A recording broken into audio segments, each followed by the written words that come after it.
वंदे मातरम। मेरे मित्र श्री श्यामगिरी, इनके मुद्दा भारत का इस चैनल पर मैं अनिल थत्ते आप सबका स्वागत करता हूं। जनरली आपने मुझे देखा होगा कि मैं उत्स्फूर्तता से एक्सट्रोम पर आपसे बात करता हूं, मगर आज सब्जेक्ट जो है वो थोड़ा टेक्निकल है और उसमें आपको कोई गलत इन्फॉर्मेशन न दी जाए, इसके लिए मैंने वो स्क्रिप्ट लिख के लिया है।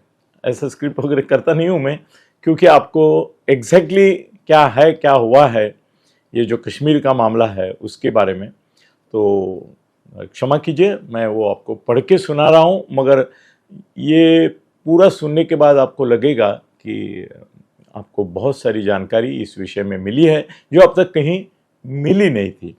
तो 1947 में जब भारत स्वतंत्र हुआ तब जम्मू और कश्मीर के बारे में कोई निर्णय नहीं हुआ था, क्योंकि वहां पे राजा हरि सिंह वो हिंदू थे, मगर बहुसंख्य नागरिक मुसलमान थे। जवाहरलाल नेहरू जी को कश्मीर अपने पास रखने में कोई इंटरेस्ट नहीं था। वल्लभ भाई पटेल और सेना अधिकारियों के हिसाब से ये कश्मीर अपने हाथ में रहना महत्वपूर्ण था।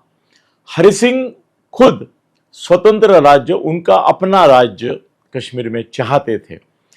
ऐसा हो गया कि कश्मीर पर पाकिस्तानी सेना ने कबायली लोगों के बेस में हमला किया और कश्मीर ताबे में लेने का प्रयास किया।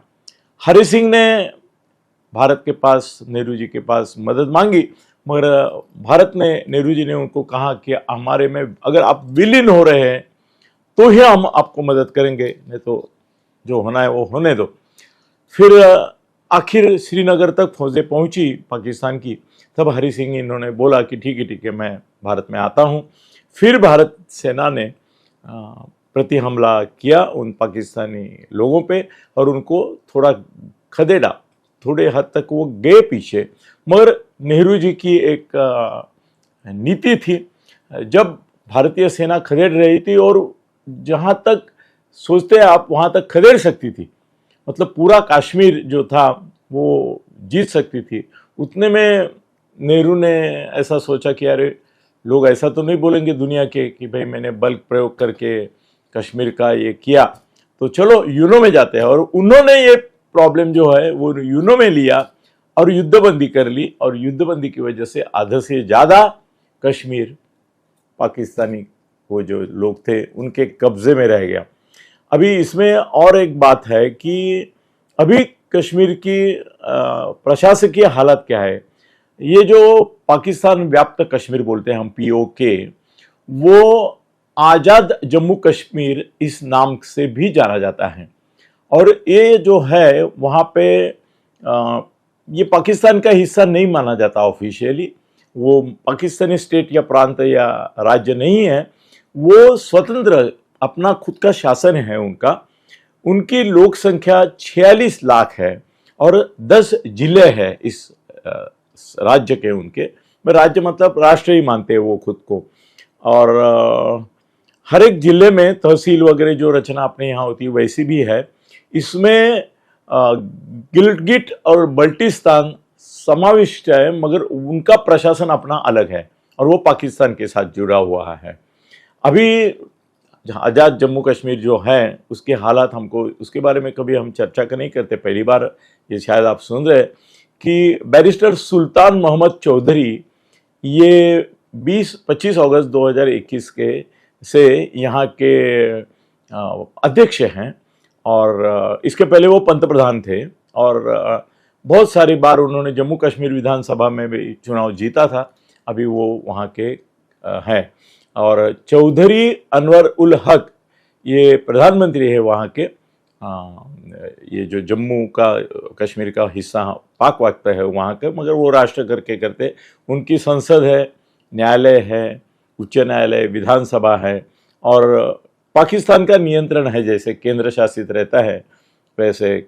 अभी ऐसा है कि हम फिर वापस आते हैं कि पहलगाम के हमले के बाद भारत गुस्से में अभी लश्करी कार्रवाई करने का ये कर रहा है, कुछ तो शुरुआत हुई है उसकी। पहली बात यह है कि हम हमारा नक्शा जब भारत का पब्लिश करते हैं तो उसको कश्मीर हमारे भारत में दिखाते हैं। वास्तव में उसके 3 टुकड़े हुए हैं। इसके पहला जो टुकड़ा है वो भारत के नियंत्रण में जो जम्मू और कश्मीर है उसका है, हम दिखाते हैं वो अपने यहाँ, और दूसरे भी है वो भी हमारे यहाँ दिखाते हैं। किसी ने वो अगर काट दिए तो उसके ऊपर राष्ट्रद्रोह का खटला भी होता है, मगर वो अपने हिस्से में नहीं। वो कौन से? दूसरा पाक व्याप्त कश्मीर, और तीसरा चीन व्याप्त अक्साई चीन। हमारे यहाँ पाक व्याप्त कश्मीर के बारे में बहुत सारी चर्चा होती है, मगर अक्साई चीन के बारे में हम कुछ बोलते नहीं है। असल में जैसे कश्मीर का वो टुकड़ा है पाक व्याप्त, वैसे चीन व्याप्त भी ये अक्साई चीन है, और नेहरू जी ने ही ये टुकड़ा जो है वो चीन के हवाले कर दिया था। पहले इसके यहाँ एक ब्रिटिश ने तय की हुई लाइन थी, वो लाइन भारत और पाकिस्तान के बीच की थी, और अक्साई चीन का जो एरिया है उसको भारत का और भारत के जम्मू कश्मीर का हिस्सा माना जाता था। वो जो एरिया है अक्साई चीन, वो ज़्यादा मनुष्य बस्ती वहाँ पे नहीं है, और 1950 में चीन ने अक्साई चीन अपने ताबे में ले लिया, और नेहरू ने उसके बारे में कुछ प्रतिक्रिया नहीं दी। उल्टा ऐसा बोले हैं कि वो बोले वहाँ पे क्या बंजर ज़मीन है, गई रही, क्या फ़र्क पड़ता है। तो 1962 के जो चाइना वॉर हुआ उसके बाद वो परमानेंटली चाइना ने अपने साथ ले लिया, और उसका लश्करी ये भी है उधर। 1950 साल में चीन ने तिब्बत भी ताबे में लिया। वो तिब्बत अलग था, उसको भी ताबे में दिया। भारत ने उसके बारे में कोई प्रतिक्रिया नहीं दी, खाली उनका दलाई लामा है उसको यहाँ पे आश्रय दिया। और उसके बाद अक्साई चीन में उन्होंने अपना पाँव ये करना शुरू किया, फैलाना शुरू किया। 1957 में भारतीय अधिकारियों को पता ही नहीं था कि चीन कहाँ तक घुस के आया है, कोई ध्यान नहीं दे रहा था वो ज़माने में। तो 57 में उनको पता चला कि चीन ने अक्साई चीन में एक बहुत बड़ा रास्ता बनाया है, और उससे वो डायरेक्ट पाकिस्तान तक पहुँच सकता है। तो हमको इसका भी पता नहीं था। बाद में जब युद्ध हुआ तब हमको पता चला, अरे अक्साई चीन तो पूरा ले लिया है इन्होंने। पहले हमने अक्साई चीन में लड़ाई नहीं की, वो वहाँ तक ही सीमित रही। और आज तो जिजियांग करके कोई उनका प्रांत है, राज्य है, उसका वो हिस्सा माना जाता है। वो अक्साई चीन को तो उन्होंने ये स्वतंत्र पाक व्याप्त कश्मीर जैसी कोई स्वायत्तता नहीं दी है। अक्साई चीन जो है उसका 40,000 किलोमीटर क्षेत्र है, जो भारत के ताबे में होना चाहिए था, मगर वो पूरा 40,000 किलोमीटर चीन ने अपने पास लिया है, और उसका हम कुछ नहीं कर सकते। और एक टुकड़ा था, ये हम जिसके कश्मीर बोलते हैं, इसका और एक टुकड़ा था, उसको शाक्सगाम वैली या ट्रांस काराकोरम ट्रैक्ट बोलते थे। तो ये 5,800 चौरस किलोमीटर का हिस्सा था। तो वो भी पाकिस्तान ने, उनका कोई असल में वो भारत के इसमें सरहद में आता था, फिर भी पाकिस्तान ने वो चीन को बोला कि हम एग्रीमेंट करके कि ये आपको दे देते हैं, उनको दे दिया। और उसके ऊपर भी हमने कोई ना कार्रवाई कोई न कोई निषेध किया। और वो गिलगिट बल्टिस्तान के बाजू में जो प्रदेश था वो भी उन्होंने हड़प लिया। अभी ऐसा है कि कश्मीर का, जम्मू कश्मीर जिसको बोलते हैं, 43,000 चौरस किलोमीटर जो प्रदेश है वो हमारे पास नहीं है, हमारे पास नहीं है। और उसको हम पाक व्याप्त कश्मीर बोलते हैं। वो चीन व्याप्त कश्मीर भी उसमें है, और पाक व्याप्त कश्मीर में करीबन 13,000 चौरस किलोमीटर है, और गिलगिट और बल्टिस्तान जो है उसका 72,000 किलोमीटर है, वो उनके ताबे में है। वो बाद में ऐसा है कि तीनों जो टुकड़े हैं जो हमारे पास अभी नहीं हैं, और चाइना के पास है, या तो पाकिस्तान ने उधर अपनी सत्ता जमाई है, वहाँ पे 72 से 75 लाख लोग रहते हैं। मतलब कल अगर हमने कश्मीर का भूभाग मुक्त किया तो अपने को 72-75 लाख मुसलमान हैं, वो सब अपने पास अपने देश में आ जाने वाले हैं। उसके लिए अलग सा वीडियो करेंगे। ये ऐसा है कि पाकिस्तान को बिना युद्ध किए ये अक्साई चीन और ये पाक व्याप्त कश्मीर मुक्त नहीं हो सकता है।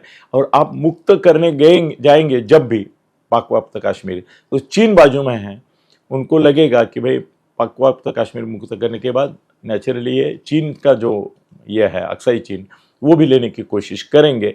तो जब पाक व्याप्त कश्मीर पे हम हमला करेंगे, ये निष्कर्ष मैंने कुछ तज्ञों के इसे लिया है, वो बोलते हैं कि तुरंत बाद में अक्साई चीन पर भारत हमला न करे करके चीन इस युद्ध में उतरना संभव है।